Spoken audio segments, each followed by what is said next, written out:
2019ला जेव्हा मी आलो तेव्हा माझा ॲटिट्यूड असा होता की यार मी तर कॉन्व्हेंट स्कूलमधला आहे, मला इंग्लिश येते, जर्मनीमध्ये तर माझी सोय आरामात होऊन जाणार. बट जर्मनीमध्ये आल्यानंतर मला कळालं तर आपल्याला घरून सांगितलं जातं की कोणाशी बोलू नको, अनोळखी लोकांना भेटू नको. बट जर्मनीमध्ये तसं नाही आहे. जोपर्यंत तुम्ही नवीन लोकांना भेटत नाही, नवीन लोकांशी संपर्कात येत नाही, तोपर्यंत तुमचं जर्मन कम्युनिकेशन पण इम्प्रूव्ह होणार नाही, प्लस तुम्हाला दुसऱ्या फील्डचं नॉलेज पण येणार. ही गोष्ट खरंच खोटी वाटेल की इथे डिजिटलपेक्षा वर्कला जास्त फोकस आहे. नमस्कार मंडळी, स्वागत आहे तुमचं आपल्या नवीन यूट्यूब व्हिडिओमध्ये. ॲक्च्युली मला जवळपास जर्मनीमध्ये आता 6-7 वर्ष झाले. बट या 6-7 वर्षामध्ये मी केलेल्या चुका म्हणजे 6 मिस्टेक्स मी या व्हिडिओमध्ये तुम्हाला सांगणार आहे. पण या प्रवासामध्ये मी बऱ्याच गोष्टी शिकलो, बऱ्याच गोष्टी मला कळाल्या. जर्मनी एक नवीन देशात आलो, नवीन गोष्टी कळाल्या, कल्चर कळालं. पण ज्या गोष्टी मी नव्हत्या करायला पाहिजे त्यासुद्धा मी करून बसलो. अँड मला असं वाटतं की 2026मध्ये जर तुम्ही येण्याचा प्लॅन करत असाल किंवा फ्युचरमध्ये सुद्धा येण्याचा प्लॅन करत असाल जर्मनीमध्ये, तर हा व्हिडिओ तुमच्यासाठी युजफुल होऊ शकतो. बिकॉज जर एखाद्याने मिस्टेक केली आहे तर त्याच्यातनं सोल्युशन पण तुम्हाला भेटून जाणार, प्लस ती मिस्टेक तुम्ही परत रिपीट नाही करणार. एवढाच एक माझा पर्पज आहे. So without wasting time and without sugar coating I will start my video and तुम्हाला सांगतो मी काय काय चुका केल्यात. तर mistake number 1, ignoring the German language. आता तुम्हाला माहिती असेल की जर्मनीसारख्या देशामध्ये जर्मन लँग्वेज खूप इम्पॉर्टंट आहे. आता तर जवळपास सोशल मीडियावरती पण तुम्हाला बरेचसे व्हिडिओ भेटतील जिथे लोक सांगतात, जे इथे राहणारे आपले लोक, ते सांगतायत की जर्मन लँग्वेज गरजेचे. बट 2019ला जेव्हा मी आलो तेव्हा माझा ॲटिट्यूड असा होता, चल जाएंगे उधर देख लेंगे. बट जो देख लेंगेवाला ॲटिट्यूड आहे तो कधी कधी आपल्याला बॅकफायर करतो. आणि माझा विचार हाच होता की यार मी तर कॉन्व्हेंट स्कूलमधला आहे, मला इंग्लिश येते, तेवढं सफिशियंट आहे, जर्मनीमध्ये तर माझी सोय आरामात होऊन जाणार. बट जर्मनीमध्ये आल्यानंतर मला कळालं की German language is the king. आणि मी तुम्हाला एकदम खरं सांगतो, जर तुम्हाला इथे कम्युनिकेशन स्किल्स नाही आल्या तर तुमची ग्रोथ इथे स्टॅग्नेट होते. So if you are coming as a student or any job professional, I would recommend you to do it until B1. म्हणजे जर्मन लँग्वेज B1 पर्यंत करा, सो दॅट तुम्हाला इथे आल्यानंतर तुम्हाला कन्व्हर्सेशन करायला सोपं जाईल. अँड काय असतं की जेव्हा आपण जसं मराठी पण बोलतो, बट आपल्याकडे बऱ्याच महाराष्ट्रामध्ये बऱ्याच ठिकाणी जर तुम्ही गेलात तर महाराष्ट्रामध्ये मराठी बोलण्याची स्टाईल पण वेगळी आहे. कोल्हापूरला वेगळ्या प्रकारे मराठी बोलली जाते compare to Nashik. For example, जर तुम्ही नाशिकला गेलात आणि कोल्हापूरला गेला तर तुम्हाला स्लँग्स डिफरंट भेटेल. तसंच जर्मनीमध्ये पण आहे. तुम्ही जर्मनीमध्ये वेगळ्या सिटीमध्ये, वेगळ्या स्टेटमध्ये जर आलात तर तिथे डिफरंट डायलेक्टमध्ये किंवा डिफरंट पेसमध्ये लोक जर्मन बोलतात. म्हणून मला असं वाटतं की B1 लेवलपर्यंत जर तुम्ही इंडियामधनं करून आलात तर इथे आल्यानंतर तुम्हाला पुढचं शिकण्यासाठी इझी होतं. अँड आय ॲग्री की जर्मनीपेक्षा इंडियामध्ये जर्मन लँग्वेज शिकणं अवघड आहे. बट मला असं वाटतं की मिनिमम B1 पर्यंत तुम्हाला नॉलेज असलं तर इथे येऊन त्याचं युटिलायझेशन तुम्हाला करता येतं. आणि हा पॉईंट मी ऑलरेडी कवर केला आहे की फक्त जॉबसाठी नाही, बट तुमची जी सोशल लाईफ असते after student or after job. म्हणजे आपण जर स्टुडंट असाल, तुम्ही युनिव्हर्सिटीमध्ये गेलात, तिथे तुम्हाला कॉलेज झाल्यानंतर जी बाकीची लाईफ उरते तुमची, अँड सेम गोष्ट टू द जॉब गाईज, की जॉब झाल्यानंतर जी बाकीची लाईफ असते त्या लाईफसाठी तुम्हाला जर्मन लँग्वेज गरजेची असते. त्यानंतर mistake number 2, not doing any networking or know networking enough. ह्या पॉईंटचा अर्थ असा होतो की जर तुम्ही जॉबला आलेत किंवा जर तुम्ही स्टुडंट बनून आलेत तर फक्त आपल्या कामाशी काम ठेवणं is not a good idea. Because I tell you Y. तसं तर आपल्याला घरून सांगितलं जातं की कोणाशी बोलू नको, अनोळखी लोकांना भेटू नको.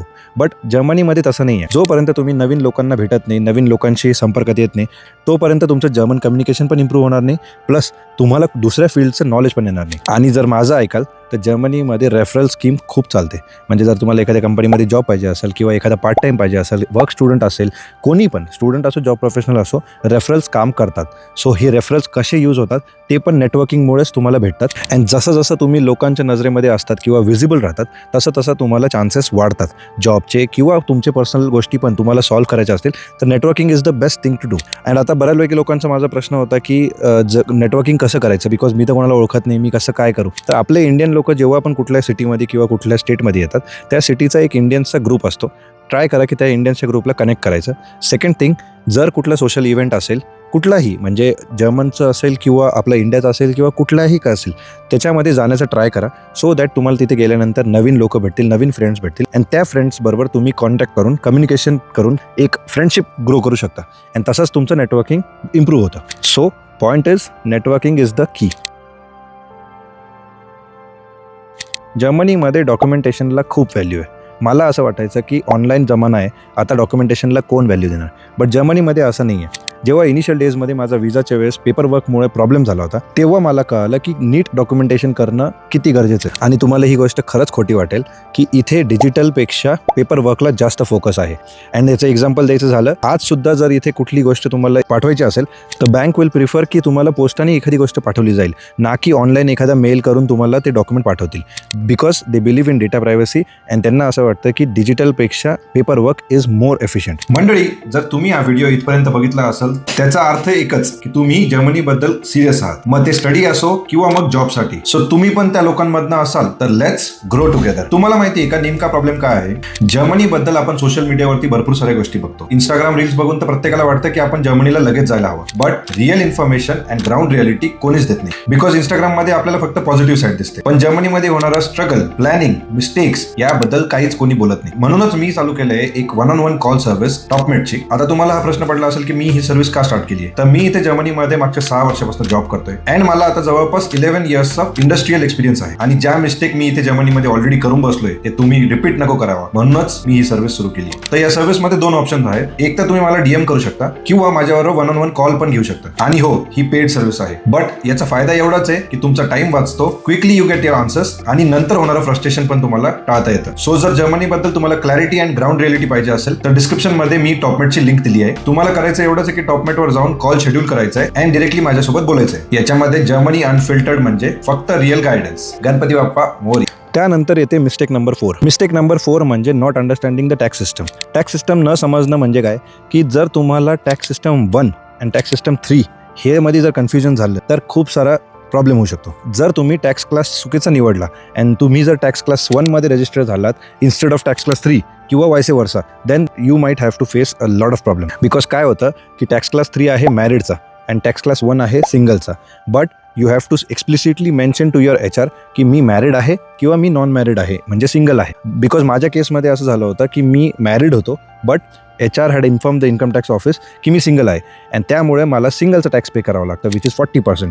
बट नंतर मी ते 6 महिन्यानंतर करेक्ट करून घेतलं. येस, मला त्याच्यानंतर माझे पैसे आले, बट तोपर्यंत मला heavy amount of money tax ऑफिसला द्यावा लागला होता. सो जर तुम्हाला पण असा लॉस बेअर नाही करायचा आहे तर इनिशियल डेजमध्ये ही चूक करू नका. टॅक्स सिस्टमला सिरियसली घ्या. त्यानंतर मिस्टेक नंबर 5. आता कदाचित तुम्ही हे चुकीचं समजू शकता, but let me explain. Falling in to the Indian group म्हणजे काय की जेव्हा आपण इथे येतो, येस आपल्याला आपले लोकच लागतात, आपल्याला आपल्या लोकांबरोबर कम्फर्टेबल वाटतं आणि आपल्या लोकांबरोबर आपल्याला असं वाटतं की त्यांच्यासोबतच राहिलं पाहिजे. Instead of going to a new guy like English person किंवा जर्मन लोकांबरोबर राहण्यापेक्षा आपण ट्राय करतो की आपल्या लोकांबरोबर आपण टाइम स्पेंड केला पाहिजे. बट होतं काय की जेव्हा आपण आपल्या लोकांबरोबरच असतो तेव्हा आपण जर्मन लँग्वेजपासून लांब जातो अँड आपण इतकं कम्फर्टेबल होऊन जातो आपल्या लोकांसोबत की मग असं वाटायला लागतं की जर्मन लोकांबरोबर मला राहायचंच नाही आहे. पण तिथेच एक मोठा ट्विस्ट येतो की जेव्हा तुमचं एज्युकेशन कंप्लीट होतं किंवा एखादा व्यक्ती जो तुमच्याबरोबर एक फ्रेंड बनला आहे आणि तो दुसरीकडे जॉबला जातो, त्याच्यानंतर तुम्हाला असं वाटतं की जर मी कोणाबरोबर राहिलोच नाही, म्हणजे मी जो आधी नेटवर्किंगचा पॉईंट बोललो त्याच्याशीच रिलेटेड हा पॉईंट आहे की जर तुम्ही जर्मन लोकांशी फ्रेंडशिप नाही केली then you will not get to know their culture. Plus इथे तुम्हाला असे प्रॉब्लेम्स येऊ शकतात की जर तुम्हाला खरंच एखादी गोष्ट लागली तर तुमचे जर्मन फ्रेंड्स असल्यामुळे तुम्हाला ती इन्फॉर्मेशन पण नसेल and it is always good to have a local friends so that जर तुमच्याबरोबर काही प्रॉब्लेम झाला किंवा काही गोष्टी तुम्हाला शिकायच्या असतील तर तुम्ही त्याची हेल्प घेऊन तुम्ही शिकू शकता. आणि आपल्याकडे जसं म्हणतात ना वोकल फॉर लोकल, तसंच मला असं वाटतं की लोकल लोकांबरोबर कॉन्टॅक्ट असणं कधीही चांगलं आहे. त्यानंतर शेवटची मिस्टेक म्हणजे लेट फायनान्शियल प्लॅनिंग. मी जेव्हा नवीन आलो तेव्हा मला असं वाटायचं की जो पेमेंट मला येतो मी माझा खर्च करेल बस एन्जॉय, बट तसं नसतं. एक टाईम नंतर तुम्हाला असं वाटायला लागतं की यार मी एवढ्या दिवसांपासून काम करतोय बट माझी सेव्हिंग जर मी बघितली तर काहीच नाही.